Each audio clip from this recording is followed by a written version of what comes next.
चेतन एक प्रसिद्ध लेखक था। उसके कलम से अनेक मनमोहक कहानियों का जन्म हुआ था, लेकिन इन दिनों वो एक अजीब मुसीबत से जूझ रहा था।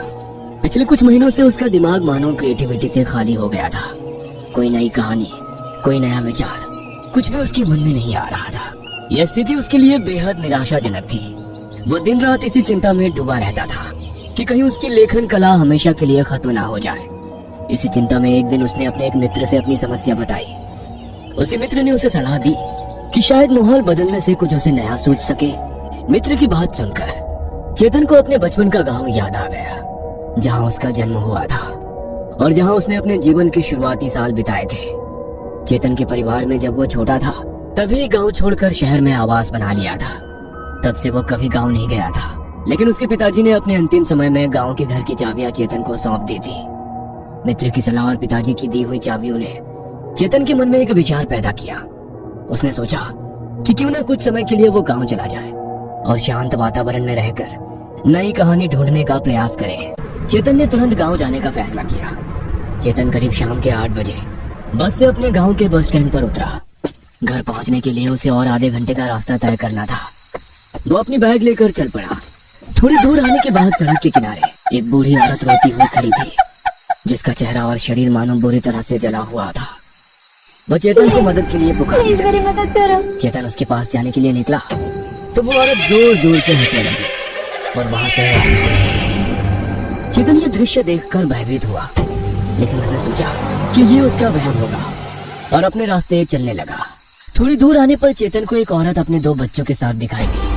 वो उन बच्चों को वहां से भाग जाने के लिए कह रही थी। देखो वो आ रहा है, जल्दी करो, भागो यहाँ से, भागो जल्दी, नहीं तो वो तुम्हें जिंदा नहीं छोड़ेगा। चेतन ने सोचा शायद कोई पागल औरत है। उन्हें अनदेखा कर चेतन आगे अपने घर की ओर चल पड़ा। अब चेतन अपने घर पहुंच चुका था।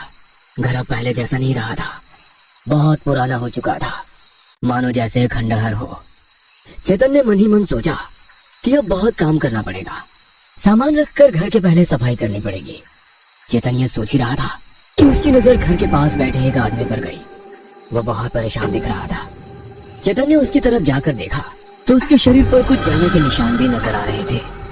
चेतन ने उस आदमी से पूछा, तुम कौन हो भाई और यहाँ क्या कर रहे हो? उस आदमी ने चेतन की ओर देखते हुए कहा, मैं बहुत परेशान हूँ मालिक, मैंने खाना भी नहीं खाया है। अगर आप मेरी कुछ मदद कर दें तो बड़ी मेहरबानी होगी। ऐसा कहकर उसने चेतन के पैर पकड़ लिए। चेतन ने उसे उठाया और कहा, अरे मैं तो इस गांव में अभी अभी आया हूँ, मैं क्या तुम्हारी मदद कर सकता हूँ? हाँ, मगर तुम ये घर साफ करने में मेरी मदद कर दो तो मैं तुम्हें कुछ पैसे जरूर दूंगा। उस आदमी ने थोड़ी देर सोच के कहा, मालिक मेरा नाम भैरू है, मेरा कोई घर नहीं है। अगर आप मुझे यहाँ रहने की इजाजत दे दें तो मैं घर का सारा काम कर दूंगा और आपको कभी कोई शिकायत का मौका नहीं दूंगा। चेतन को भैरू का ये सुझाव पसंद आया और चेतन ने भैरू को घर में रहने की इजाजत दे दी। घर की सफाई करते करते रात बहुत हो चुकी थी। दिन भर की यात्रा और घर की सफाई करके चेतन बहुत थक गया था। चेतन को नींद तो बहुत आ रही थी, लेकिन वो जब भी सोने का प्रयास करता उसे वो सड़क की बुढ़िया और वो बच्चों वाली पागल औरत सपने में दिखाई देते थे। सपने में वो चेतन को करीब आते और उससे मदद मांगते थे। घबराहट में चेतन की नींद खुल जाती थी। दिन बीतते जा रहे थे। चेतन को कुछ बेचैनी सी हो रही थी। उसे कोई कहानी भी सूझ नहीं रही थी। चेतन बहुत परेशान हो गया था। ऐसे ही एक रात चेतन ने शराब की बोतल खोली और शराब पीने लगा, मगर उसे अकेले पीने में मजा नहीं आ रहा था। इसलिए उसने बहरू को भी अपने साथ शराब पीने के लिए बुलाया। चेतन को देखकर बहरू ने पूछा, मालिक आप कुछ परेशान लग रहे हैं, क्या बात है? क्या मैं आपकी कोई मदद कर सकता हूँ? तुम मेरी क्या मदद करोगे बहरू? यहाँ मैं अपनी खुद मदद नहीं कर पा रहा हूँ। फिर भी मालिक बता कर तो देखिए, शायद मैं आपके कुछ काम आ सकूं। बहरू मैं एक लेखक हूँ। बहुत महीने हुए मुझे कोई भी अच्छी कहानी सूझ नहीं रही, इसलिए मैं यहाँ आया हूँ कि यहाँ आकर शायद कोई अच्छी कहानी सूझ जाए, मगर यहाँ भी वही हाल है। मालिक मैं आपको मेरी कहानी सुनाऊं, शायद आपको कुछ मदद मिले। तुम्हारी कहानी? नहीं बहरू, मुझे ऐसी कोई भी बनाई हुई कहानी नहीं चाहिए। कुछ ओरिजिनल हो तो मजा आ जाए। बनाई हुई नहीं मालिक, ये मेरी अपनी कहानी है। तुम्हारी कहानी? ऐसी क्या खास बात है तुम्हारी कहानी में? मालिक सुनने के बाद आप ही फैसला कीजिए खास है कि नहीं। चेतन ने सोचा, चलो कुछ नहीं तो टाइम पास तो हो ही जाएगा। अच्छा ठीक है, चलो सुनाओ तुम्हारी कहानी। मालिक मेरी इस कहानी में 3 एकड़ जमीन थी। जमीन में सोने की तरह अनाज उगता था। मैंने खेत के बीचों बीच मेरा घर बनाया था। मैं मेरे परिवार के साथ अपने घर में हंसी खुशी रहता था। मेरे परिवार में मेरी बूढ़ी माँ, मेरी बीवी, मैं और मेरे 2 बच्चे रहते थे। मगर ना जाने किसकी बुरी नजर लग गई। एक साल बारिश बहुत कम हुई, इस कारण फसल भी अच्छी नहीं आई। उस साल बहुत नुकसान हुआ। दिन के खर्चे उठाने में भी दिक्कत होने लगी। मैंने साहूकार से कर्जा उठाया, ये सोचकर कि कम से कम अगली फसल तक घर का खर्चा निकल जाए। कर्जा उतारने के लिए साहूकार ने साल भर की मुद्दत दी। 6 महीने हंसी खुशी से गुजर गए। मगर 7वें महीने में साहूकार घर आ पहुंचा और मुझसे मेरी जमीन बेचने की बात करने लगा। मैंने साफ मना कर दिया और उनसे कहा कि मैं साल खत्म होने तक उसके पैसे पूरे चुका दूंगा। मगर साहूकार की नजर मेरी जमीन पर थी। उसने ब्याज बढ़ाकर कर्जे की इतनी कीमत लगाई कि मेरी अगली 2 पीढ़ियां भी कर्जा उतार नहीं सकती थी। एक दिन मेरी बीवी के आग्रह से मैं साहूकार के घर उससे जवाब मांगने के लिए चला गया। तब साहूकार के नौकरों ने मुझे बहुत मारा। मैं बेहोश हो गया। जब मेरी आंख खुली तब मैं अपने खेत में पड़ा था।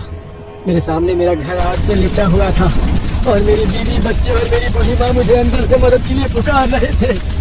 मैं तुरंत उठकर उन्हें बचाने के लिए उनकी ओर भागा, मगर दरवाजे पर ताला लगा हुआ था। मैंने एक बड़े पत्थर से ताला तोड़ दिया और घर के अंदर उन्हें बचाने के लिए चला गया। बस भैरू बस, अब आगे नहीं सुना जाता। क्या इसीलिए तुम्हारे शरीर पर जलने के निशान है? जी हाँ मालिक।